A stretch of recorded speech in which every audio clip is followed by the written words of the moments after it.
and welcome back to the channel. This is Asnahan and hope you all are doing well. Yes, today we are going to start the topic Hitler's rise to power in the chapter Nazism and the rise of Hitler for class 9th history. Yes, this crisis in the economy, polity and society formed the background to Hitler's rise to power. कह रहे हैं जो crisis हुई economy polity और society के बीच उसकी वजह से एक बैकग्राउंड रेडी हो गया कि हिटलर जो है पावर में आया. Born in 1889 में बॉर्न हुआ इन Austria. Hitler spend his youth in poverty. उसने पूरी अपनी जो यूथ टाइम था वो गरीबी में बिताया. When the First World War broke out, he enrolled for the army. और जब फर्स्ट वर्ल्ड वॉर हुआ तो वो आर्मी में आ गया. उसके बाद acted as a messenger in the front. Messenger का वर्क करा, became a corporal and earn medal for bravery. और ब्रेवरी के मेडल्स भी उसको मिले. The German defeat horrified him. जो जर्मन जो हार गई इस वजह से क्या हुआ उसको बहुत डर पैदा हुआ. And the Versailles treaty made him furious. और गुस्सा आ गया उसे वर्सलिस ट्रीटी की वजह से. इन 1919 he joined a small group called the German workers party. उसने एक छोटा सा ग्रुप ज्वाइन करा जिसका नाम था German workers party. He subsequently took over the organisation. फिर उसने वो पार्टी या वो ऑर्गेनाइजेशन टुक ओवर कर लिया and renamed it the national socialist German workers party. This party came to be known as the Nazi party. और इसी का नाम नाजी पार्टी हो गया. 1923 Hitler plan to seize control of Bavaria. और 1923 में उसने जो है कंट्रोल कर लिया बावरिया के ऊपर. March to Berlin. Then he march towards Berlin and captured power. वहाँ पे भी जीत गया. He failed was arrested, tried for treason and later released. फिर वो फेल भी हो गया, उसको अरेस्ट कर लिया गया और जो है उसके बाद लेटर रिलीज़ भी हो गया वो. The Nazi could not effectively mobilise popular support till the early 1930. और 1930 से पहले जो है इतनी पावर नहीं थी नाजी के पास. ये कह लो लोग इतना अट्रैक्ट नहीं थे. It was during the great depression that Nazism became a mass movement. But जब ग्रेट डिप्रेशन हुआ तो नाजिज्म जो एक बहुत बड़ा मूवमेंट बन गया. As we have seen after 1929 banks collapse and businesses shut down. Worker lost their jobs and the middle class were threatened with destitution. क्या क्या हुआ था डिप्रेशन के टाइम पे हम सबको पता है. In such a situation Nazi propaganda steered hopes for a better future. तो इसने सपने दिखाए नाजिज्म ने. लोगों से वादे करे कि हम सुधार कर देंगे. तो प्रोपोगेंडा हुआ और लोगों को दिखा उसमें better future. In 1928 the Nazi party got no more than 2.6% votes in Reichstag. और 2.9% वोट मिले थे नाजी पार्टी को रिचस्टैग में 28 में. The German parliament by 1932 it had became the largest party with 37% vote. और 1932 तक ये सबसे लार्जेस्ट पार्टी बन गई और उसको जो है वोट मिले 37%. Hitler was a powerful speaker. Hitler की एक बात जो क्वालिटी थी वो बहुत पावरफुल स्पीकर था. His passion and his word move people. लोग पूरे जो है उसके साथ हो जाते थे सिर्फ उसकी बातों में आकर के. He promise to build a strong nation. उसने वादा करा कि वो एक स्ट्रॉन्ग नेशन बनाएगा. Undo the injustice of the Versailles treaty and restore the dignity of the German people. जो डिग्निटी थी जो इज्जत थी वो वापस दिलाएगा जर्मन लोगों को. He promised employment for those looking for work. लोगों को एम्प्लॉयमेंट देने का वादा करा उसने. And a secure future for the youth. और यूथ के लिए फ्यूचर सिक्योर होगा. He promise to weed out all the foreign influencer and resist all foreign conspiracies against Germany. क्या उसने वादा करा कि वो जो है फॉरेन इन्फ्लुएंस को ख़त्म करेगा कंट्री के अंदर से. फॉरेन कॉन्स्पिरेसी नहीं कर पाएंगे जर्मनी के against. Hitler devise a new style of politics. उसने एक नया तरीका पॉलिटिक्स का निकाला. He understood the significance of ritual and spectacle in mass mobilisation. वो समझ चुका था कि मास को कैसे मोबिलाइज करना है. Nazis had massive rallies. उसने बहुत रैलीज वगैरह करी. And public meeting to demonstrate the support for Hitler and still a sense of unity among the people. बहुत उसकी पार्टी ने जो है मीटिंग्स भी करी कि लोग जो है सपोर्ट करें हिटलर को. The red banner the swastika the Nazi salute and the ritualised round of applause after the speeches were all part of the spectacle of power. कह रहे हैं जो रेड बैनर थे उस पर स्वास्तिक साइन बना था वो नाजी का सैल्यूट या नाजी का मार्क था. Ritualise the bound of applause after the speech. और लोग जो हैं उसको दिखा करके अपलॉड करते थे जब स्पीच हो जाती थी उसको अप्रिशिएट करते थे. Nazi propaganda skilfully projected Hitler as a मसीहा.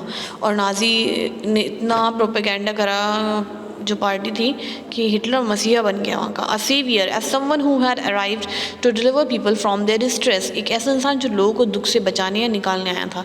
It is an image that capture the imagination of people who sense of dignity and pride had been shattered. तो ये इमेज लोगों के दिमाग में हिटलर के लिए क्रिएट हुई थी कि वो तो मसीहा है, उन लोगों के बीच जिनको अपना जो है आत्मसम्मान या उनका प्राइड जो है वो सब खो चुका था, शैटर्ड हो चुका था। And who are living in a time of acute economic and political crisis, जो ऐसे टाइम में जी रहे थे जहाँ पे बहुत ज़्यादा इकोनॉमिक और पॉलिटिकल क्राइसिस थे। तो इस टाइम पे हिटलर ने जो वर्क करा वो वाकई में अप्रिशिएबल था, या लोग जो है बहुत ज़्यादा इस चीज़ से क्या हुए, इन्फ्लुएंस हो गए। Now the destruction of democracy, how the democracy got distracted.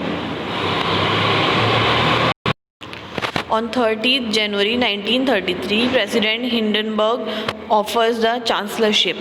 30 जनवरी 1933 में प्रेसिडेंट जो थे हिंडनबर्ग, उन्होंने जो है चांसलरशिप दे दी किसको, the highest position in the cabinet minister, जो कैबिनेट मिनिस्टर की हाईएस्ट पोजीशन होती है, टू हिटलर। हिटलर को ये चांसलरशिप मिल गई। By now the Nazis had manage to rally the conservatives to their cause, और अभी तक नाजी जो थे उन्होंने मैनेज कर लिया था कैसे रैली करके लोगों को जो है कंजर्वेटिव बनाना है।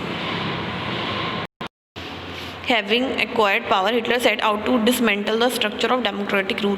जब पावर में आ गया हिटलर तो उसने जो है उसको ख़त्म करना शुरू कर दिया, बीमार करना, कमज़ोर करना, किसको, डेमोक्रेटिक रूल को। A mysterious fire that broke out in the German parliament building in February facilitated his move, और फिर जो है आग लग गई जर्मन पार्लियामेंट के अंदर, और जिसकी वजह से है जो है मतलब उसको ये चांस मिल गया कि इसको वो कैश कर सके, और जो है उसने इस चीज़ का फ़ायदा उठाया आग लगने का। और वो मिस्टीरियस फायर थी, आई डोंट नो लगी कैसे थी। The fire decree of 28 February 1933 indefinitely suspended civic rights like freedom of speech, press and assembly that had been guaranteed by the Weimar Constitution। और फायर ऑफ डिक्री जो है वो indefinitely मतलब जो है यूज़ करी गई फायर डिक्री जो थी, जिसके अंडर में सिविक राइट्स जो थे वो सारे ख़त्म हो गए। और ये कब हुआ, 28 फरवरी को फायर डिक्री लागू हुई, जिसमें freedom of speech, press, assembly सब खत्म हो गया, जो वेमार कॉन्स्टिट्यूशन ने जो है वादा करा था जिसके बारे में। Then he turn on his arch enemies, the communists, most of whom were hurriedly packed off to the new established concentration camp। और फिर उसके बाद क्या हुआ, उसने जो है अब ध्यान करा अपनी एनिमीज़ के ऊपर जो कम्युनिस्ट थे, जिसमें से बहुत सारे जो है मतलब जल्दी में उन्होंने पैक ऑफ करके और कहाँ भेज दिए गए, वो कंसंट्रेशन कैंप्स में। Concentration camp, a camp where people were isolated and detained without due process of law. Typically it was surrounded by electrified barbed wire fences. उनको ऐसी जगह पे बंद कर देना जहाँ से वो अकेले रहेंगे, जहाँ पे वो, और वहाँ से बाहर वो नहीं निकल सकते। आप समझ सकते हो। The repression of the communist was severe.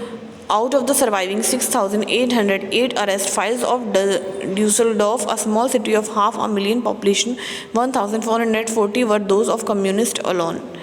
कह रहे हैं मतलब जो रिप्रेशन का टाइम था कम्युनिस्ट का वो बहुत ज़्यादा मतलब आप देख सकते हैं खौफनाक था, सीवियर था, जिसमें से कह रहे हैं सर्वाइविंग में 6,808 थे अरेस्ट फाइल डसेल्डॉर्फ के अकॉर्डिंग, और 500,000 population, 1,440 were those of communist alone, पूरे के पूरे कम्युनिस्ट थे। They were however only one among the 52 types of victim prosecuted by the Nazi across the country। On 3rd March 1933 the famous Enabling Act was passed। 33 मार्च मतलब में क्या हुआ, this act establish dictatorship in Germany. Act पास हुआ जिसमें कहा गया कि अब जर्मनी में डिक्टेटरशिप चलेगी। It give Hitler all power to silent parliament and rule by decree. जिससे क्या हुआ, हिटलर को मौका मिल गया कि उसने सारी पावर सब कुछ एक साइड कर दिया। रूल डिक्री तो पहले उसने लगा रखा था। All political parties and trade union were banned. सारी political party, trade union banned कर दिए गए except for the Nazi party and its affiliate, जो जुड़े हुए थे नाजी पार्टी से, नाजी पार्टी को बस छोड़ा गया। The state established complete control over the economy. और स्टेट का पूरा इकनॉमी के ऊपर कंट्रोल हो गया, मीडिया के ऊपर, आर्मी के ऊपर, जुडिशरी के ऊपर भी। Special surveillance and security forces was created to control and order society in ways that the Nazi wanted. और जो है स्पेशल इंतज़ाम करा गया कि भाई लोगों पे नज़र रखी जा सके, और सिक्योरिटी फोर्स जो है मतलब लगाई गई कि जैसा नाजी चाहते हैं बस सब कुछ वैसा ही हो। Apart from the already existing regular police in green uniform and the SA or the storm trooper, these include the Gestapo, secret state police, the SS, protective squad, criminal police and security service ST। तो बता रहे हैं कि वहाँ पे जो है सिर्फ पुलिस के अलावा भी जो है और ये सब चीज़ें बना दी गई थी, गैस्टापो, SS, ST। It was the extra constitutional power of these newly organized forces। तो जो न्यूली ऑर्गेनाइज्ड फोर्सेस थी, एक्स्ट्रा कॉन्स्टिट्यूशनल पावर थी, that gave the Nazi state it reputation as the most dreaded criminal state. Reputation उसको मिलेगी बहुत ही ज़्यादा criminal state है, यहाँ पे बहुत खतरा है, अब इतनी पावर है वहाँ पर। People could now be detain in Gestapo torture chambers. लोगों को अब डिटेन कर दिया जाता था गैस्टापो टॉर्चर चैम्बर्स के अंदर, rounded up and send to concentration camp भेज दिया जाता था, डिपोटेड एट विल और arrested without any legal procedure. The police forces acquired power to rule with impunity. मतलब अपनी मर्ज़ी के अकॉर्डिंग जो दिल चाहे बस वैसा वहाँ पे हो रहा था लोगों के साथ, बहुत गलत जो जब हिटलर का राइज हुआ। And the next topic is reconstruction that we'll study in the next class, and I hope you like this video. If you like the video, then please do like it, share with your friends, and also comment in the comment box, and we'll meet in the next class. Till then, take care, bye bye.